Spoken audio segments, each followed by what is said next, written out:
Last weekend saw thoroughly unedifying scenes before and after a boxing match. Scenes we all condemned just as much as we enjoyed watching them. The fight was between the Great Britain, one Derek Chisora, and the German-based Ukrainian Vitaly Klitschko. As early as the weigh-in, Chisora decided the normal eyeball-to-eyeball stuff was a bit passé, so he tried something a little bit different.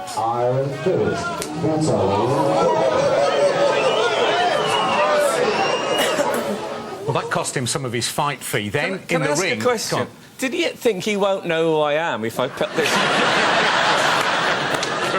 Good question. Well, perhaps you've been eating garlic or something. So that cost him some of his fight fee. Then, in the ring, just before the fight, he chose an unorthodox way of greeting his opponent's brother, another heavyweight champion, Vladimir Klitschko. Für Derek Chisora hier, schauen Sie sich das nochmal an. So macht man sich zum Sympathieträger.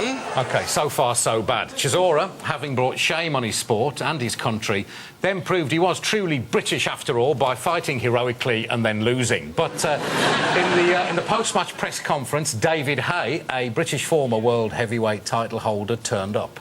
Unpleasant scenes ensued, to say the least.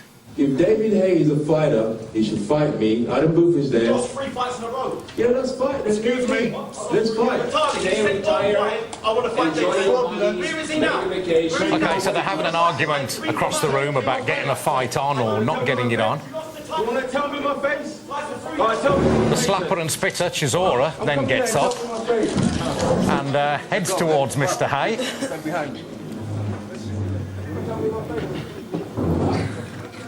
And then this happens.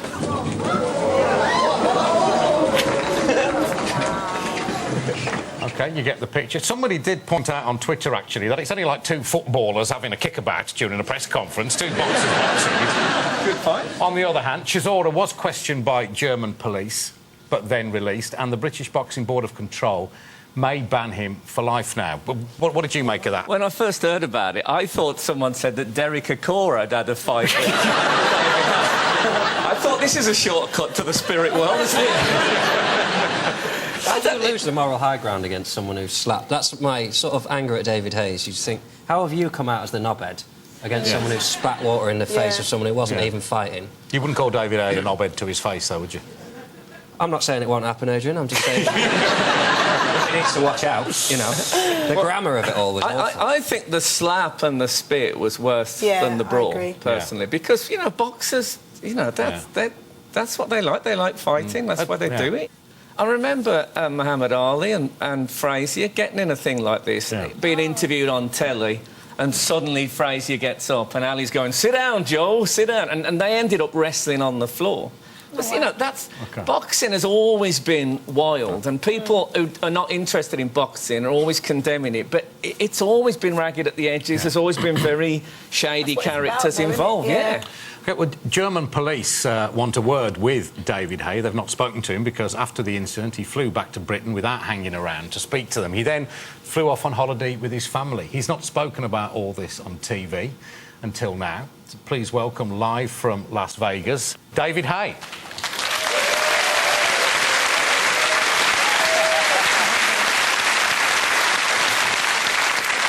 David, thanks for joining us. Is there a simple answer to this question? What on earth were you thinking of? I was thinking not being another victim of his. Well, why go to the press conference at all? Why turn up and start trying to wind him up? It seemed to be that's what you were trying to do. It may appear that way, but I was actually a part of the media. I had accreditation to be there, and I didn't actually talk to Chisora directly. I was talking to Vitaly Klitschko and his manager, and one thing led to another. Chisora started giving me abuse, so obviously I say to him, "You've lost your last 3 fights." Then he gets upset about that. He then says, "OK, I'm going to give you 2 slaps."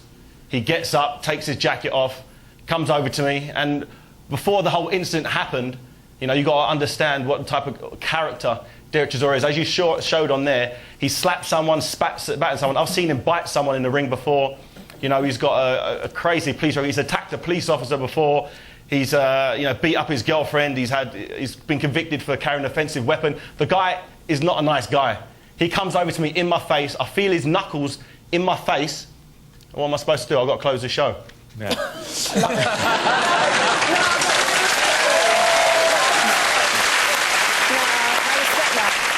why allow yourself to be dragged down to his level? Because in the end, you look no better than him. With respect, there's two blokes brawling at a press conference.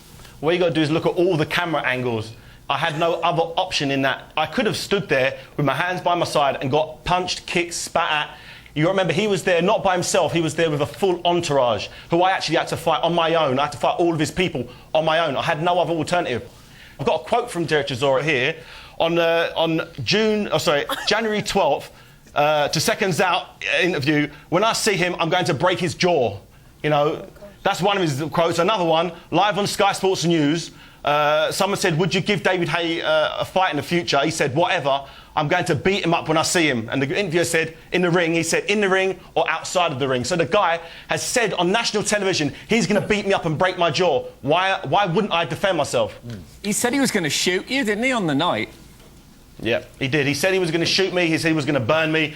And someone who's been convicted of attacking a police officer, carrying an offensive weapon, he's got, you know, so many... You should check his police records as long as my, you know... Yeah. And I didn't fancy finding out exactly what he was going to do. Yeah. OK.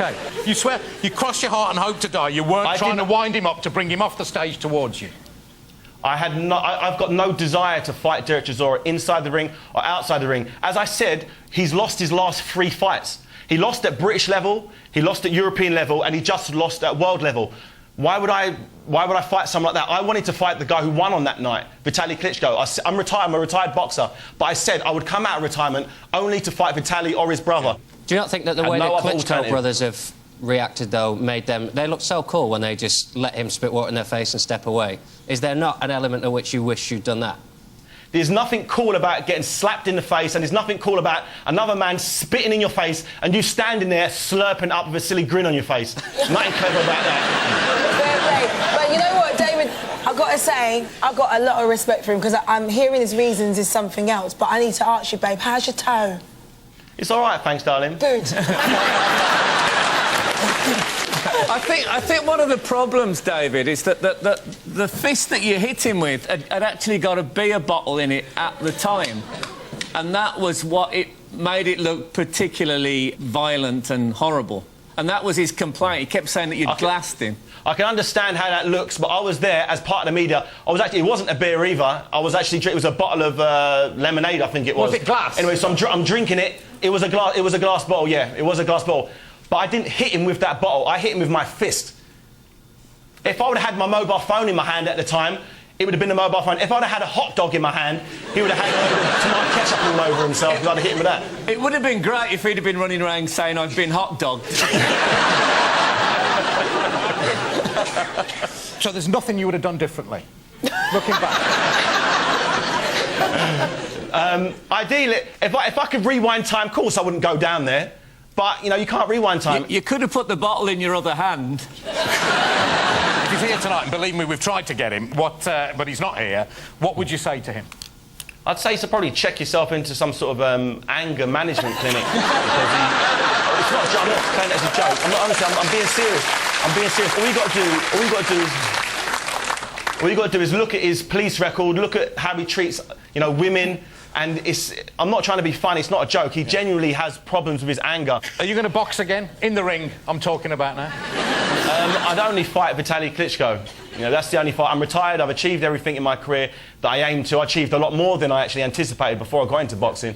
And the only fight out there that I'd want to have is against Vitaly Klitschko, you know, the guy that beat Derek Chisora the other night. If that doesn't happen, then, you know, I'm happy.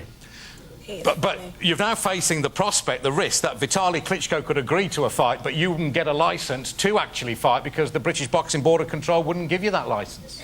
Yeah, it's a potential, but you don't, you know, Vitaly Klitschko hasn't got a licence from the British Board of Control. So if the British Boxing Board of Control were to, for instance, take away my licence and ban me forever, it doesn't mean I can't box in another country.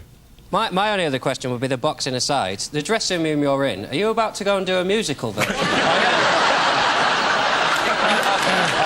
am. I know that. OK, Cowboy, thanks very much indeed for joining us. David Haye, ladies and gentlemen.